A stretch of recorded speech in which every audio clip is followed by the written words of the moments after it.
estamos entre amigos e, como sempre, com pessoas muito queridas, né? Hoje, particularmente, mais uma vez, uma pessoa que vocês vão ficar muito surpresos. Um grande artista.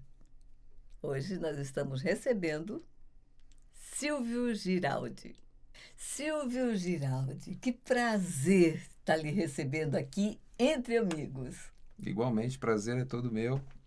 É uma honra para mim estar aqui, é legal, adoro o jeito como você se referiu. A gente fica lisonjeado, assim, é legal porque a gente estava conversando anteriormente, né? Quando a gente vem do teatro, a gente acaba formando sempre uma grande família, né? Exatamente, é exatamente por isso que você está aqui entre amigos. Porque o nosso programa, nossa ideia é falar dessa história que poucos conhecem. A gente passa a ser uma voz, a gente passa a ser um nome, mas e a nossa história? Nós não contamos mais, nós não trocamos nem entre amigos.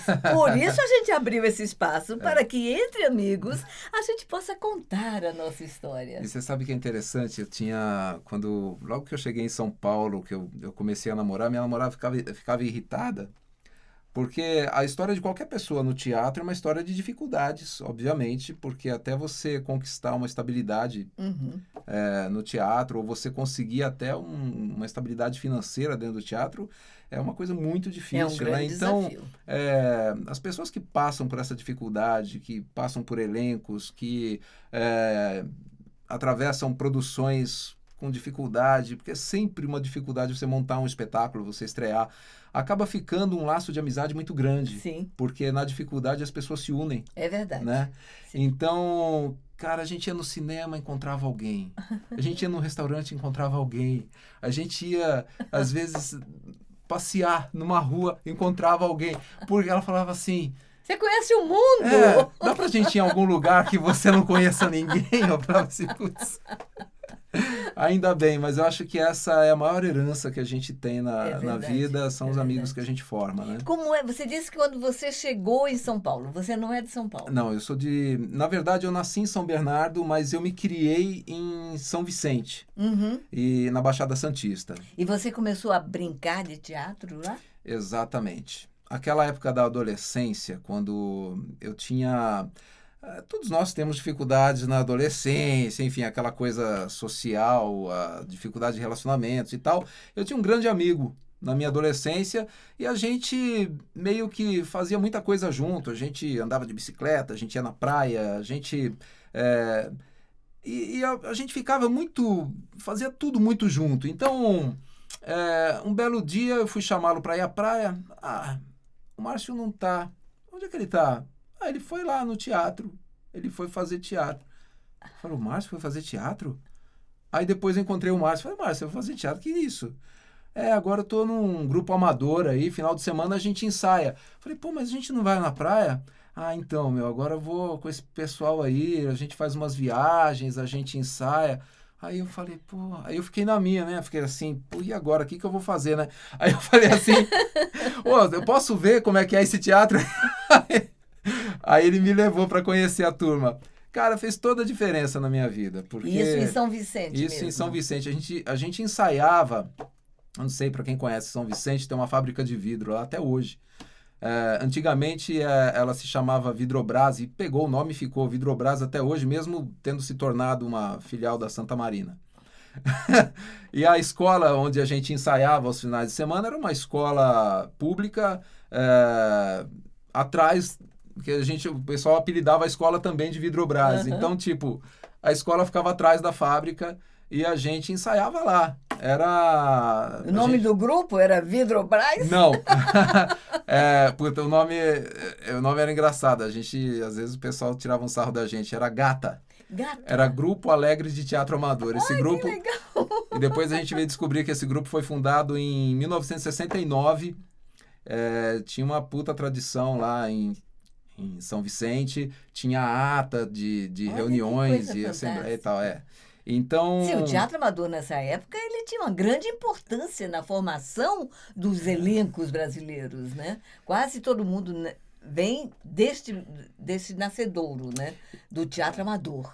E a veia artística, eu acho que nasceu muito dessa época, porque o primeiro desafio até que a gente teve lá, quando eu entrei nesse grupo, o diretor desse grupo era o Marcelo Galdino, que depois veio se tornar ator aqui, fez a Escola de Gesto Dramática, ele fez Escola de Comunicações e Artes.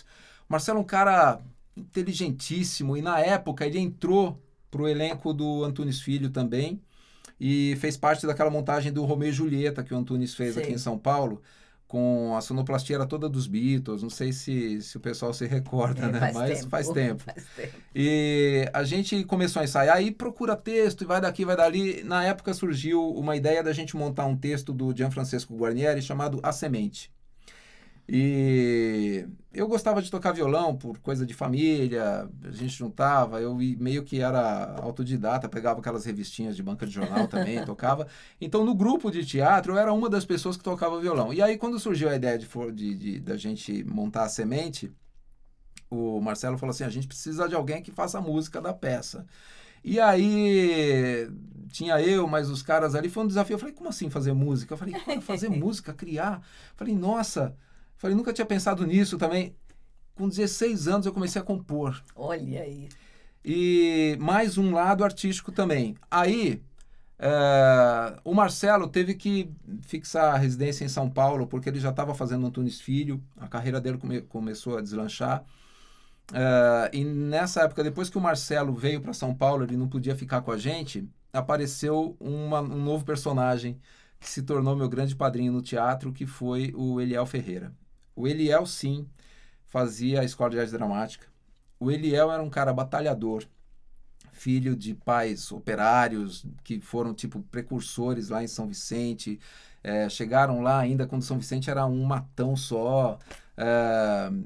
Então, era um... O Eliel... Então, foi ele que te estimulou para vir para São Paulo? Sim, na verdade, o Eliel... Veja bem, gente, quando eu falo de uma pessoa, da generosidade das pessoas, e quando a gente fala em dívida de gratidão, né, que hoje em dia é uma coisa muito rara.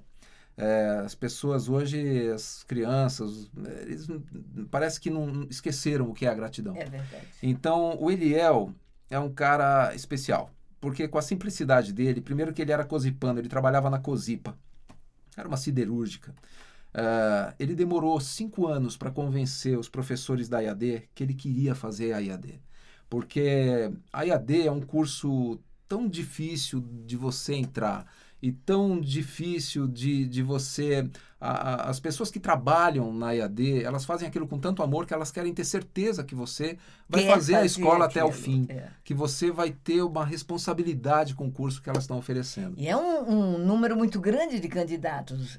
As últimas vezes era uma média de 600 candidatos para apenas 20 vagas. 20 vagas. Na época que eu fiz, chegou a quase 1.000 para 20 vagas. Tá?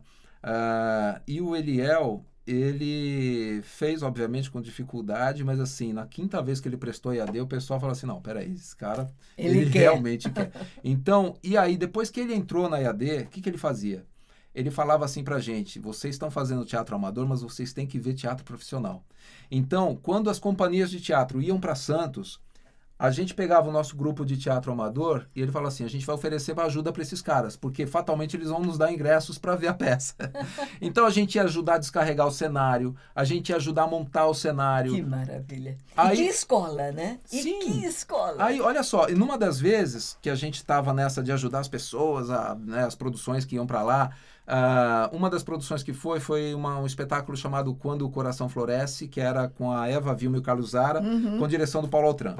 Então chegou lá aquele caminhão, a gente, tá chegando a peça lá no Sindicato dos Metalúrgicos, tinha um teatro lá, vamos ajudar, vamos descarregar o caminhão com eles e tal. E aí aquela moçada do teatro amador descarregando o caminhão, os caras não entendiam nada. Eu falei, o que eles querem? Eles estão ajudando a gente, né? Que pessoal legal. Aí depois a gente deixou entender, falou, não, a gente só quer um ingresso, se der, pra tal. Mas assim, aí eu fiquei tão fascinado com as histórias, com as pessoas que estavam ali envolvidas e tal, fiquei ajudando. E o Carlos Zara, ele não só trabalhava como ator, como trabalhava na montagem do cenário, do som, da luz, enfim. E eu, de tanto ajudar, eu fui ficando, porque os meus colegas foram almoçar, foram fazer outras coisas, aí depois não voltava, e eu voltei, eu ia lá, e nossa, daí um dia ele levou o pessoal para almoçar e me levou junto. Eu falei assim, vem almoçar com a gente. Aí eu falei, sério? E me levou, nossa, quantas histórias. Não, Carlos Zara era uma pessoa muito generosa. Tenho, assim, uma dívida com o Zara imensa de gratidão. Então, aí o Eliel, ele também fazia o seguinte, ele escolhia, porque não tinha como levar um grupo inteiro de teatro para São Paulo, então ele escolhia às vezes 2 ou 3 de nós, ele trazia a gente para São Paulo para a gente ver espetáculos profissionais aqui, porque como ele era aluno da Escola de Arte Dramática, ele conhecia às vezes os professores da EAD, sempre foram profissionais que dirigiam ou que estavam atuando nos espetáculos, então ele chavecava os caras, eu trouxe 3 caras aqui do meu grupo para assistir seu espetáculo, você consegue ingresso para a gente? E aí ele ia lá, conseguia. A gente pedia carona no pé da serra, porque a gente também não tinha onde cair morto. Pois mas aí como é que você chega em São Paulo e como é que você vai para a EAD? Então, é sempre um conflito, né? Quando você fala em fazer teatro na tua família, né? Na maioria das famílias. Quando você fala que você quer ser ator, né? O pai fala Perdi assim... meu filho. Meu pai era meio autoritário, então, tipo, ele falava assim, olha... O negócio hoje é eletrônica, porque quem quiser sobreviver tem que estudar eletrônica, tal. E eu já estava fazendo teatro, né? Aí eu falei, tá bom. Aí eu fui fazer um curso de eletrônica para dar um cala-boca nele e tal. Eu odiava o curso de eletrônica. Odiava. Aí, tanto é que eu me formei em eletrônica, eu era um dos melhores alunos, mas eu não sabia consertar um radinho de pilha no curso de eletrônica. E eu queria ser ator, eu queria fazer teatro. Mas aí eu entendi o seguinte, que para fazer teatro em São Paulo, eu tinha que viver de alguma coisa. Então eu falei, eu vou terminar esse curso de eletrônica e através dele eu vou tentar arrumar um emprego lá em São Paulo que vai me manter para eu fazer teatro. Aí, dito e feito, quando eu tinha 19 anos, a minha tia falou assim, eu conheço um cara lá no aeroporto que trabalha com manutenção das câmeras de vigilância e tal... Vai para lá que você faz uma entrevista lá que eles estão admitindo, estão pegando estagiário lá. Aí eu falei assim, beleza, né? E fui. Aí quando eu fui, eu tô passando assim no aeroporto lá, eu vi um galpão da Varig, aquele coisa enorme, lá em Guarulhos, né? Aí, e uns amigos meus tinham falado que tinham conseguido entrevista na Varig e tal. Eu falei assim, vou fazer isso. Aí eu peguei e passei também na Varig para marcar uma entrevista e tal. E, enfim, os caras me admitiram na Varig, como estagiário. Aí eu falei, beleza. E o Eliel já tinha um apartamento que ele alugava aqui em São Paulo, um kitnet, lá no Largo do Aroche. E eu conversei com ele, falei, a gente racha despesa aí, eu vou trabalhar na Varig e vou tentar fazer teatro. E foi aí que tudo começou. Então, na verdade, tinha o Teatro Amador lá em Santos, teve toda essa experiência de subir a serra. Um dia inesquecível para mim foi quando o Eliel, ainda quando eu morava em São Vicente, era um garoto ainda, o Eliel me trouxe para conhecer a EAD. A Escola de Arte Dramática. Eu imagino. Olha, foi eu acho que um dia inesquecível para mim. Assim, ele me pegou lá em São Vicente e falou, a gente vai assistir um espetáculo. Qual era o espetáculo? O Hamlet, do Márcio Aurélio, com o Celso Frateschi interpretando o papel principal. E o Celso Frateschi era o professor do Eliel na Escola de Arte Dramática. Cara, quando o Eliel me colocou para dentro daquele espetáculo, na sala do Sérgio Cardoso, eu olhei o tamanho daquele cenário, aquelas pessoas, eu falei assim, se havia alguma dúvida se eu queria fazer teatro... A força do Frateschi em cena. Cara, se havia alguma dúvida, que ela se dissipou totalmente, assim. Aí, depois, e assim, a gente, antes de chegar no espetáculo, ele me levou para conhecer a cidade universitária, onde ficava a EAD, que eu fiquei fascinado com aquela imensidão. Quando você chegou a EAD, já era na USP? Já era na USP.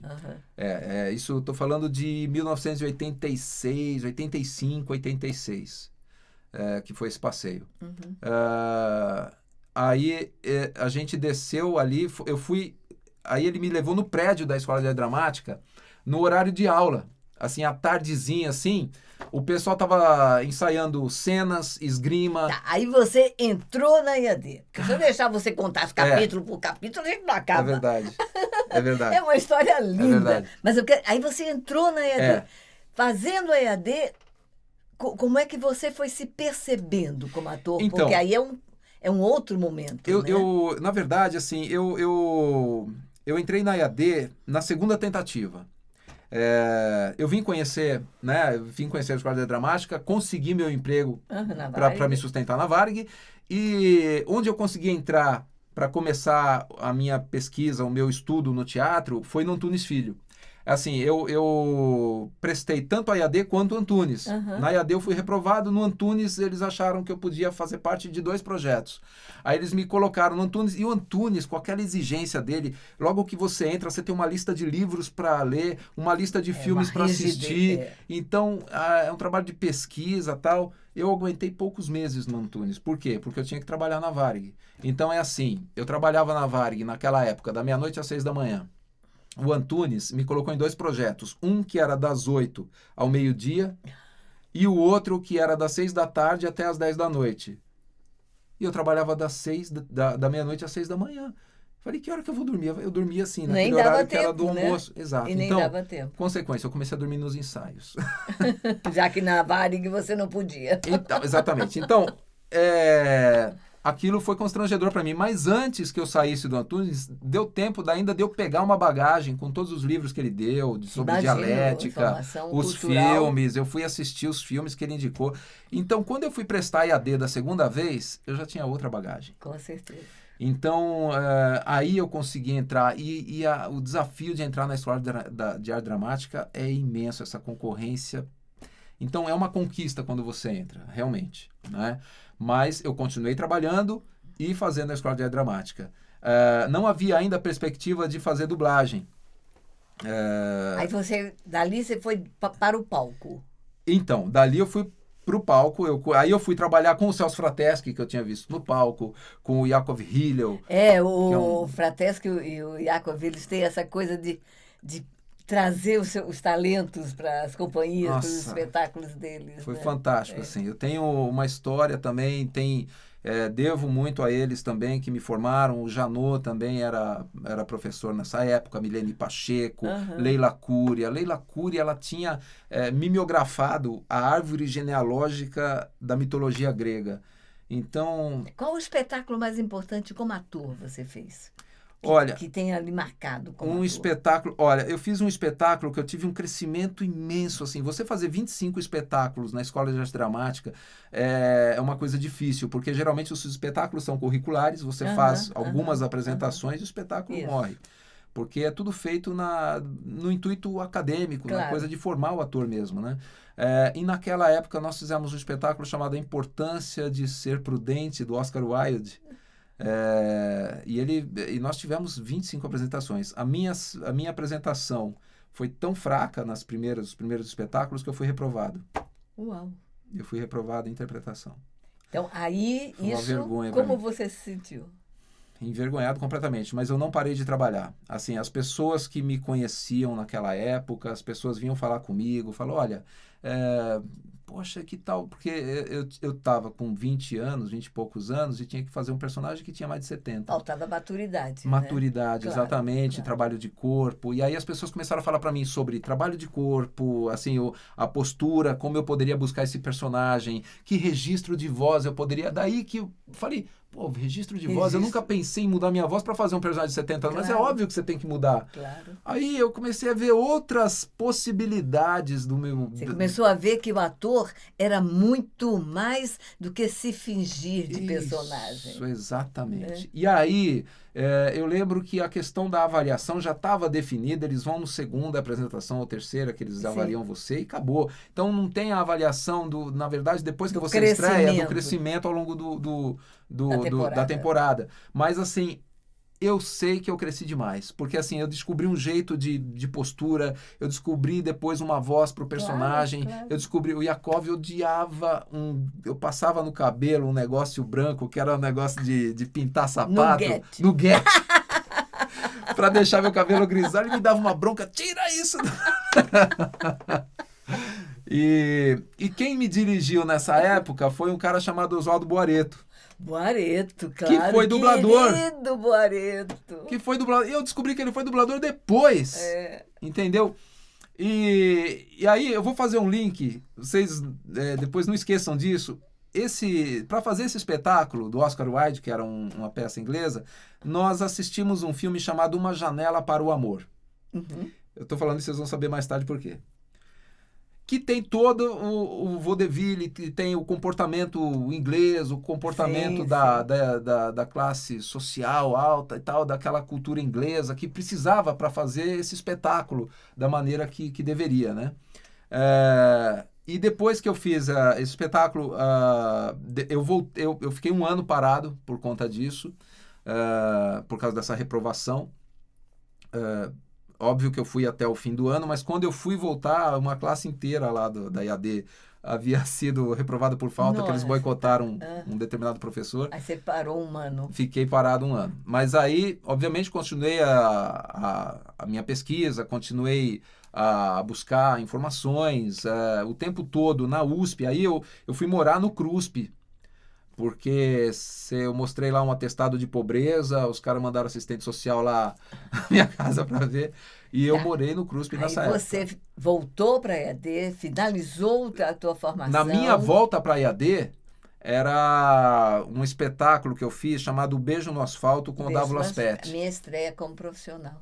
Cara, eu fiz o cara que era para ser o ajudante do delegado, mas aí eu falei assim, eu vou pegar desse limão e fazer uma limonada, sabe aquela coisa de pegar um personagem que às vezes você fala assim, o que eu vou fazer com esse personagem? Não dá pra mostrar nada.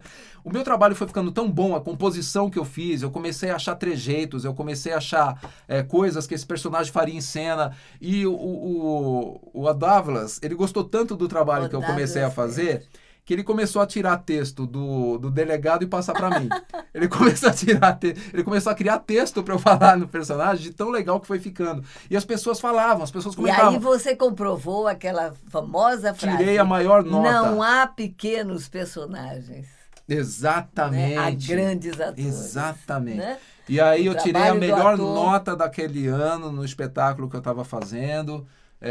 Aí eu voltei com tudo. Aí, terminada a EAD, você foi para o palco. Fui. Qual o espetáculo depois da EAD que te marcou? O que marcou mais, óbvio que a gente, no teatro, a gente faz muita coisa. Eu me formei em 94. Em 92 eu perdi meu emprego na Varig, porque, obviamente, eu enganei os caras durante 5 anos.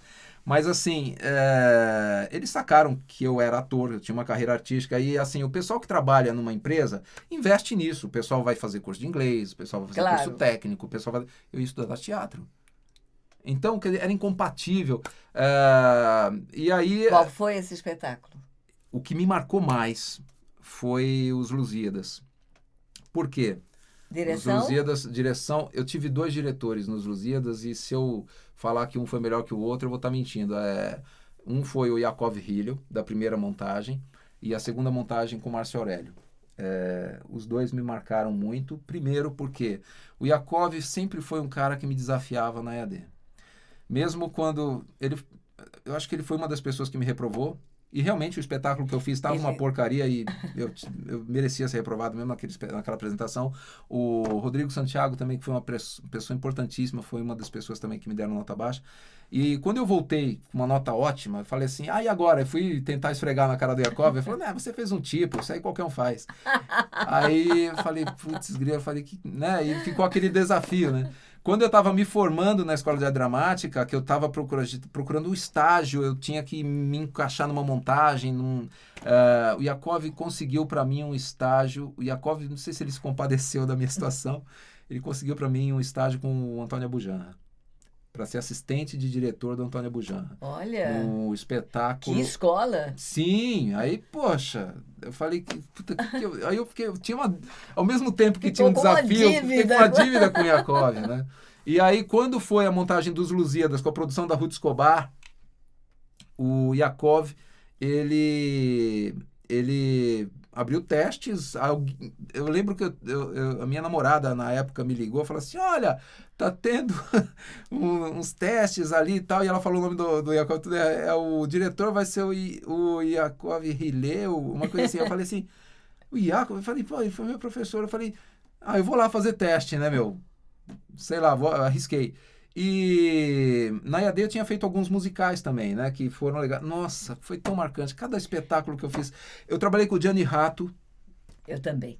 o Gianni Ratto me dirigiu um espetáculo chamado O Mambembe, do Arthur Azevedo. Uma pessoa incrível. Olha, como foi legal fazer aquele trabalho, o tanto que o Gianni acrescentou também na minha formação. Depois eu trabalhei com a Tishi Viana, que era uma pessoa assim, que fez uma pesquisa de máscara maravilhosa. Voltando para os Lusíadas. Os Lusíadas. Você estreia os Lusíadas. Isso. Quer dizer, a importância do texto, a importância do teu trabalho como ator. E ser aceito pelo Iakov no elenco profissional de teatro. Assim, foi um desafio. Para mim foi uma conquista como ator profissional. Claro. Porque assim, eu já tinha me formado na Escola de Dramática, ele não tinha obrigação de me colocar no elenco, eram umas centenas de atores fazendo teste. E ainda me deu um pequeno papel ali que tinha um certo destaque, porque ali as pessoas que não tinham destaque ganhavam menos, e as que tinham um pouquinho ganhavam um pouco mais, até os atores principais e tal. E fui trabalhar com outros atores também que tinham oriundos da Escola de Dramática. Foi uma experiência maravilhosa também, e conhecer a Ruth Escobar quando a gente... esse espetáculo que o Iakov montou, ele não podia viajar, porque ele foi feito na Sala São Paulo, ocupando todo o espaço. O cenário era uma caravela gigantesca. Coisas de Ruth Escobar, né? Produção Nossa, de Ruth Escobar. Era uma produção imensa. Se não me engano, foi a última grande produção dela. A caravela, nossa, ela se partia em 4 partes, giravam no palco e tal. Então, para transportar aquilo, fazer uma viagem, era impossível. Por isso, ela contratou o Márcio Aurélio para fazer uma segunda montagem da mesma história. Viajável. Aí eles chamaram a Daniela Thomas para fazer o cenário.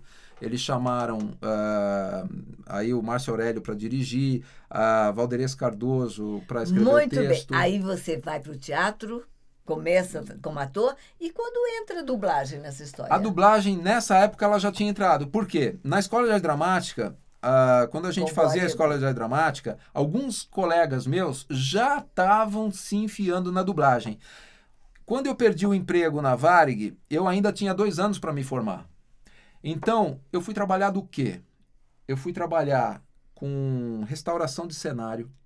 Eu fui trabalhar com pintura cenográfica, coisa que, assim, eu nunca tinha feito. Eu tinha experiência com Você artes foi trabalhar plásticas. com produção. Com produção. Eu já tinha experiência com artes plásticas e, na época, o cara que era cenotécnico da Escola de Arte Dramática, ele falou assim, você não quer fazer uns painéis para mim? Você consegue fazer uma ampliação num desenho? Eu falei, consigo.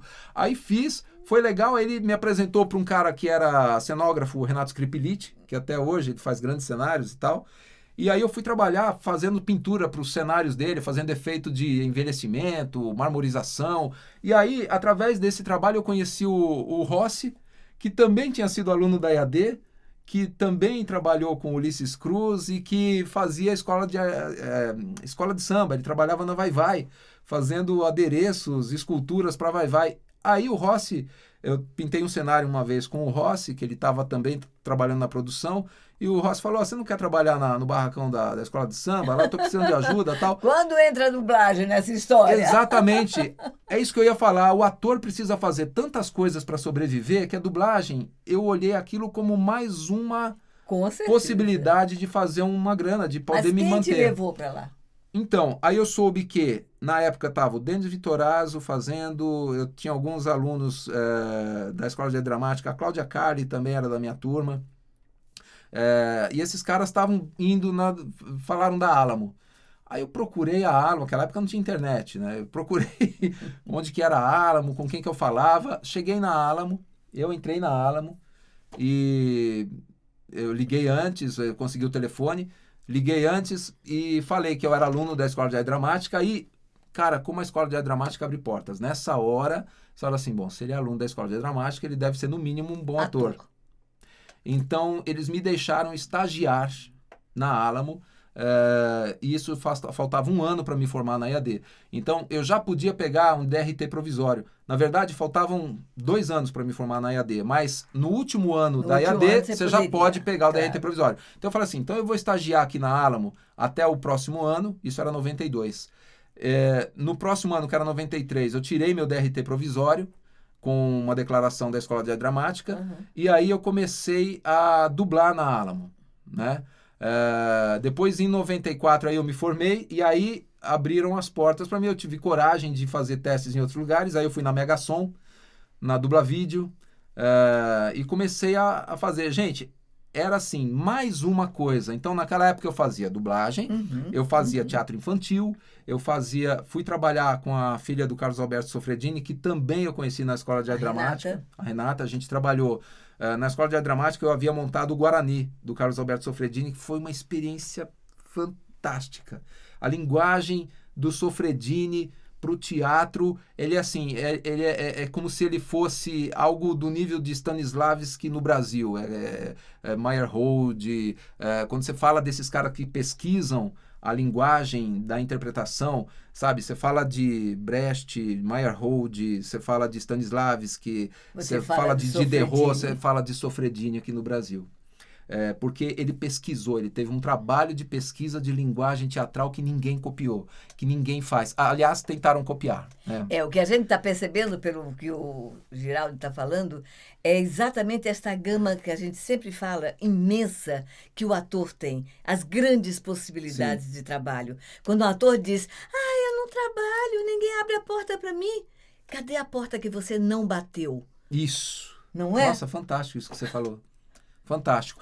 Teve uma entrevista que eu vi, por exemplo, aí com a experiência nossa na dublagem, cara, a dublagem a gente aprende, né? Se você ficar atento, acho que minha mãe dizia que assim, você tem anjos da guarda por todos os lados, é que você não enxerga. Exato. Mas assim, se você ficar atento, você vai ver as portas e os conselhos que acontecem no meio do caminho. Com certeza. Então, eu, na dublagem, obviamente que eu aprendi basicamente com a Nair Silva. Nair foi uma grande mestra nessa geração de 90, né? Nossa, eu diria que, olha, da minha época, metade do elenco era formado pela Nair. Exatamente. Não havia cursos. É verdade, não havia cursos naquela época. Então, assim, demorou para eu engatar na dublagem, porque eu vinha com um registro de voz de projeção para do o teatro, aprender a trazer para o microfone. Fazer uma interpretação mais introspectiva, até eu entender que na dublagem você copia a interpretação original. Não é aquilo que você quer fazer, é aquilo que está lá. Você tem que ter o talento para fazer o que já está pronto. Então, eu vejo que muitos colegas, atores, chegam às vezes para fazer dublagem com uma ideia pré-concebida. Ele é mocinho ou é bandido? Então, você fala que é mocinho, o cara vem com uma vozinha toda chorosa. Eu falei, mas ele não é chorão. Né? Ou se é bandido, o cara já bota aquela voz na garganta. O que você está fazendo? Então, não é assim. Não ouve, não vê o que o ator está fazendo. Exatamente. Então, tudo seria muito simples se você só imitasse o que está lá. Ou seja, aliás, nós sofremos muitas críticas, né? Fala assim, quem, né? Não, mas aí as pessoas falam assim, mas o Robert De Niro ganhou o Oscar com esse trabalho, por que eu vou ver esse trabalho dublado? Cara, porque o dublador que vai fazer o Robert De Niro vai copiar exatamente o que o Robert De Niro criou. Ou seja, o mérito do Robert De Niro vai continuar sendo mostrado e apresentado, porque o trabalho nosso é de fidelidade ao original. Exatamente. Então, as pessoas quando a gente brinca, isso. Né? Mas a novela mexicana, eles têm uma interpretação, você não gosta da dublagem? Não. A interpretação do ator mexicano, ela é over. E eu não estou aqui para mexer em nada, em corrigir em coisa alguma. A minha obrigação é fazer o que está na tela. Isso, exatamente. Então, e olha, para você ter uma ideia, a dublagem, ela aconteceu na minha vida. Porque assim, quando eu era pequeno, tipo meus 7, 8 anos, eu via os atores falando português nos filmes e eu via as novelas. Aí eu falava assim, por que o ator que faz esse filme não faz a novela, não aparece na novela? Eu não imaginava que aquilo era um trabalho de dublagem. Né? Então, e quando eu descobri que o Batman que eu assistia, aí eu conheci o Gervásio. Gervásio Marques. Cara, o Gervásio, eu tava dublando com a Nair, na Álamo, e o teatro, ele te dá aquela coisa de você interpretar com o corpo, né? Você faz as coisas meio a gente derruba muito estante no começo. Aí você entra para dublar, você gesticula pra caramba, né? O Gervásio entrou no estúdio, ele pegou o meu braço, segurou atrás e falou, agora faz. Aí eu falei assim, quem é esse cara? Aí a Nair falou pra mim assim, ele é o Gervásio, ele dublou o Batman. Eu falei, meu Deus. Aí ele foi falar comigo, né? Da gente se conhecer, se apresentar assim, eu reconheci a voz, cara, que fantástico, sabe? Que você passou rapidamente sobre uma coisa importante da sua carreira, da sua Sim. vida, a música. Fala um pouco pra gente desse teu lado. É o lado da criação, né? E fez toda a diferença essa coisa de você saber que você pode criar. É, ter trabalhado com artes plásticas, com a escultura na escola de samba, trabalhado com cenário, a música, ela nasceu também do fazer teatral. Você tem Então, uma banda, é isso? na verdade, assim, eu tive uma banda na época que eu estava na escola de arte dramática. A gente montou uma banda com o pessoal do departamento de música lá da USP. Eu tinha um percussionista e uma outra atriz que era da IAD também. Depois a gente achou um contrabaixista também que era de lá. E a gente se juntava, a gente tocou ali no Café Paris, que era na saída da USP, né? E tocamos também no Vou Vivendo, que era um Mas barzinho que você tinha na não é Pedroso. só um músico, um instrumentista. Você é um compositor. Na verdade, Zódia, eu me defino, na área da música, eu me defino mais como compositor. Assim, eu como compositor, assim, compor música, eu posso chegar para você e falar assim, eu sei fazer.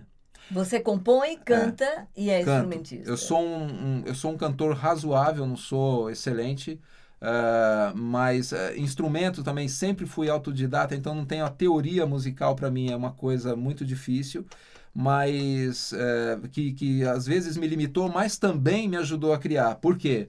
Foi tentando tirar as músicas no violão sem saber os acordes exatos que eu criava outras músicas. E você desenvolveu O o ouvido. ouvido. Então, as minhas canções, elas têm uma pegada teatral. Elas têm uma história, ou tem um personagem, ou tem essa cara. Tem a cara do teatro nas composições que eu faço. Giraldi, olha, é maravilhoso ficar te ouvindo aqui, ouvir esse artista completo que a gente já tinha apresentado, esta pessoa rica, esta pessoa maravilhosa, que é exatamente o que a gente quer que você perceba do trabalho que é feito em dublagem.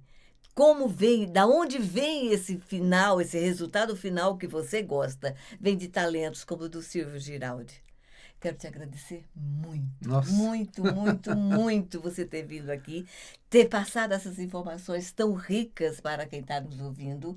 E eu vou deixar que você fale rapidamente para eles o que você quiser, de uma Tá. forma concisa, Gente, sobre o trabalho de ator, sobre a dublagem, sobre o que você quiser. nossa, eu só tenho que agradecer, né, assim, o convite, falar sobre dublagem, sobre teatro, sobre arte de uma forma geral, é uma coisa que a gente poderia ficar aqui até a vida toda, Com sabe, assim, certeza. é uma coisa que não me cansa, é uma coisa que me agrada, e eu só tenho que agradecer o convite, né, para falar sobre uma coisa que a gente gosta tanto, que é a nossa vida, e agradecer o prestígio de vocês. Alguma Agradecer. recomendação para Cara, quem quer seguir isso? então, eu diria que se joga, sabe? Se joga com honestidade, com o seu caráter, você não precisa fazer nada de errado ou nada que não seja lícito para você alcançar as coisas que você quer. Você precisa realmente ficar atento às portas que surgem na sua frente. E hoje eu posso dizer que depois de 25 anos nesse meio, Bodas de prata. esse ano, ano passado já fez 25 anos. Eu posso dizer que assim, eu ralei bastante, né? Eu ralei bastante fazendo pontas, fazendo vozerio. Fiquei 5 anos para começar a fazer meus primeiros papéis importantes na dublagem. O meu registro de voz mudou depois de muito tempo. Então, assim, tinha um livro que chama Não Apresse o Rio, ele corre sozinho, né? E uma entrevista que eu vi, essa coisa do que eu tinha linkado para vocês, que eu ia falar sobre a Janela para o Amor, que eu assisti num trabalho de pesquisa para fazer um espetáculo na Escola de Arte Dramática. Eu fui chamado para dublar o Daniel Day-Lewis justamente numa redublagem de Uma Janela para o Amor, feita há um mês atrás. Então, para mim foi uma honra hoje ser lembrado para dublar grandes atores. Eu agradeço, né? Eu agradeço, acredito em Deus. Agradeço todos os dias por todas as minhas conquistas, pelo reconhecimento. Esses dias um fã colocou lá no Facebook, eu compartilhei depois um vídeo editando cenas minhas dubladas com atores que eu nem... Eu não tinha percebido. A gente dubla todo dia e a gente às vezes não percebe a importância das coisas que a gente faz. E eu falei, nossa, eu dublei esse cara, eu dublei esse cara, eu dublei esse cara. Eu falei assim, então eu só tenho que agradecer a tudo que a vida me deu, e digo para vocês que qualquer coisa que vocês queiram fazer na vida, a distância para o seu objetivo é você aprender a técnica. É você se jogar de coração, obviamente, mas para tudo tem uma técnica. E para você alcançar isso, é você ver onde é que está o conhecimento, onde você vai aprender, onde você vai buscar isso. E você, olha, eu já queimei minha língua quando disse que algumas pessoas não poderiam se tornar dubladores, e se tornaram com muita força de vontade. E hoje dividem instante com a gente. O que a tua história mostra, que para atingir o objetivo eu preciso ter foco. É o que eu quero, é o que meu coração deseja. Eu me respeito nisto que eu faço, eu respeito as pessoas com quem eu faço isso, eu estou no caminho certo. Exatamente. Não gente, olha, obrigado mais uma vez. Espero que tenha ajudado Nossa, foi maravilhoso. A nossa experiência aqui. Maravilhoso. Muito, muito obrigada. É isso aí. De verdade, e até a próxima. Até, gente. Obrigado.